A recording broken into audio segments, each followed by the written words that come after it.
isa pong muling pagbati ng isang mapagpalang araw po sa ating lahat. Saan man kayo dako ng mundo, lugar, magandang gabi sa abroad at sa lahat ng OFW, lahat ng nakikinig at sa mga subscribers. Isang mapagpalang araw po sa ating lahat. So, ito nga, update ko po kayo tungkol po regarding po sa dalawang pilotong nawawala. Kaya po nakaraan, natagpuan na ang dalawang piloto na wala ng buhay sa probinsya ng Bukidnon. At ito po, courtesy po sa TV network na Frontline ang magbabalita din dito. Philippine Air Force at Philippine Army ang puniraryang ito sa Cagayan de Oro City, kung saan idiniretso ang labi ng dalawang pilotong sakay ng bumagsak na FA-50 fighter jet. Alauna ng madaling araw nang ibaba sila mula sa crash site sa Mount Calatungan, Barangay Mirayo na Talakag, Bukidnon.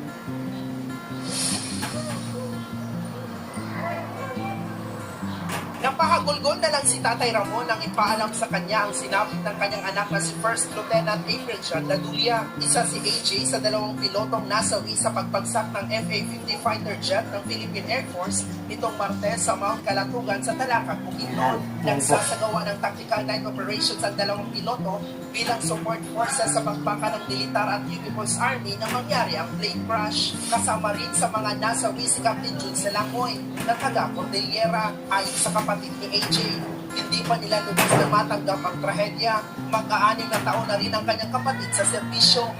Kaya nga kaninang umaga nung pag-isip ko, naalala ko wala na nga pala yung kapatid ko. Doon, kumagulgol ako.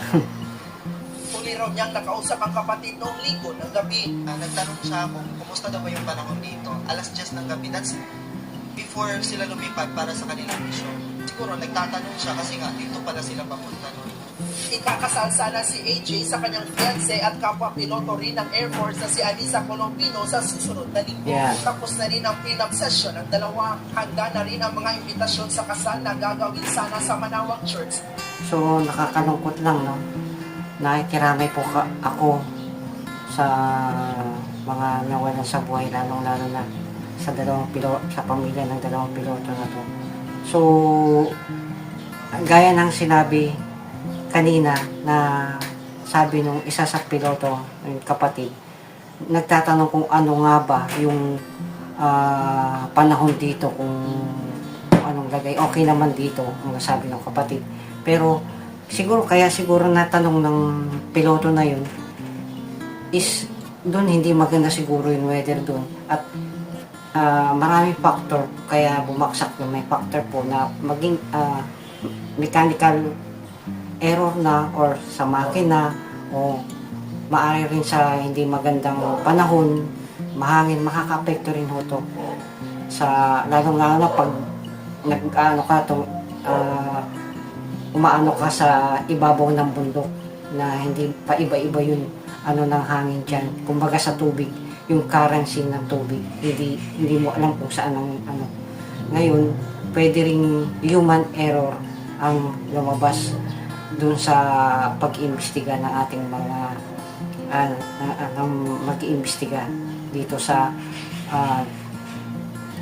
pag-crash na to. So, hindi lang ito yung nag-crash ngayong 2025, noong Pebrero sa Nueva Ecija, may isang namatay din na piloto na noong Pebrero 2025 sa lugar ng Nueva Ecija.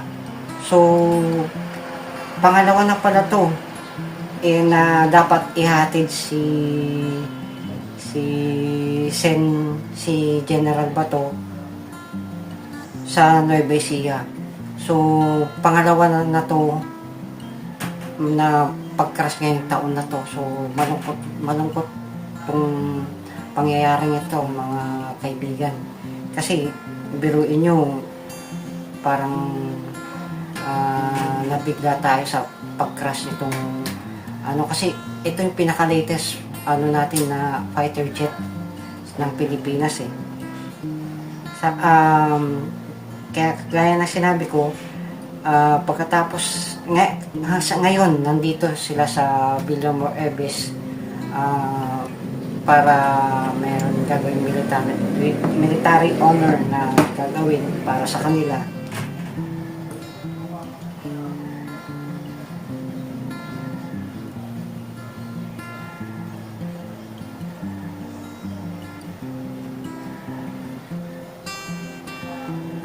Ito na.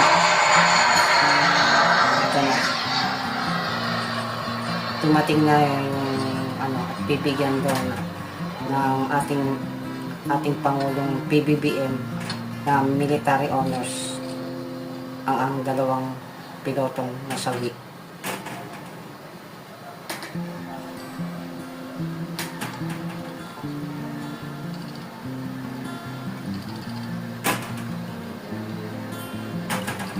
Yan, binababa na nila sa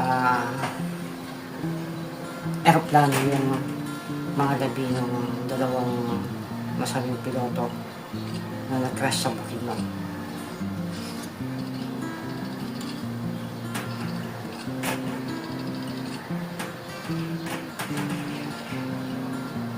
So, nakaka-relate din ako dito sa pagkasawi ng ating dalawang pilotong to sapagkat ang aking tatay is isa rin sundalo pero hindi yumaon siya sa patay na rin po yung tatay ko at hindi po rin siya yumao sa ganitong dahil ang tatay ko po is nagkaroon siya ng sakit at syempre sa katandaan na rin po.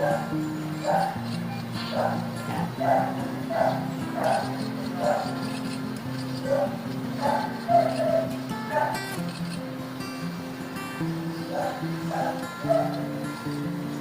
So, bilang pagpupugay sa ating dalawang piloto na namatay sa crash,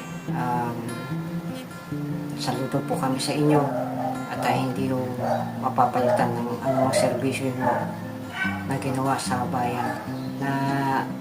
Ito po yung dalawang pilotong to nagpapatrol to kasagsagan ng may mission ng para sa air support ng isang piloto malapit na rin ikakasal pero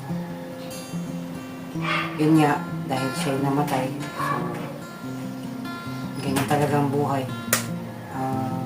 May panahon talaga ng pagsilang, may panahon ng oras ng kamatayan pero hindi sa pagkakataon na ito na hindi inaasahan na insidente na pangyayari. So saludo po kami sa inyo mga sir. Sana po at lahat po ng kasundaluhan ipatuloy nyo ang inyong paglilingkod sa bayan sapagkat alam namin na kayo lang mga inaasahan namin sa kaligtasan ng bansa. So yun ang buhay natin. Yan na talaga. So, yun lang ho.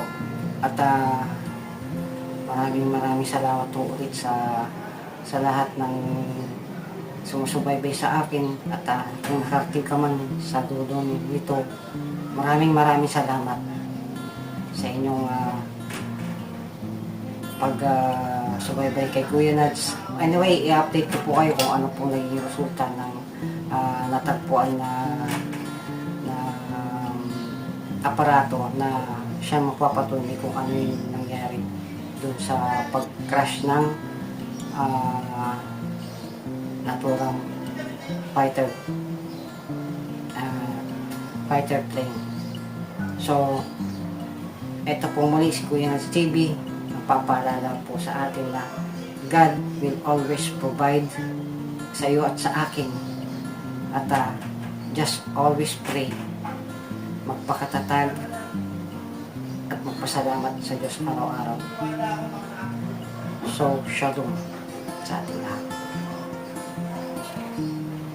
Stay safe and God bless and shalom sa ating lahat.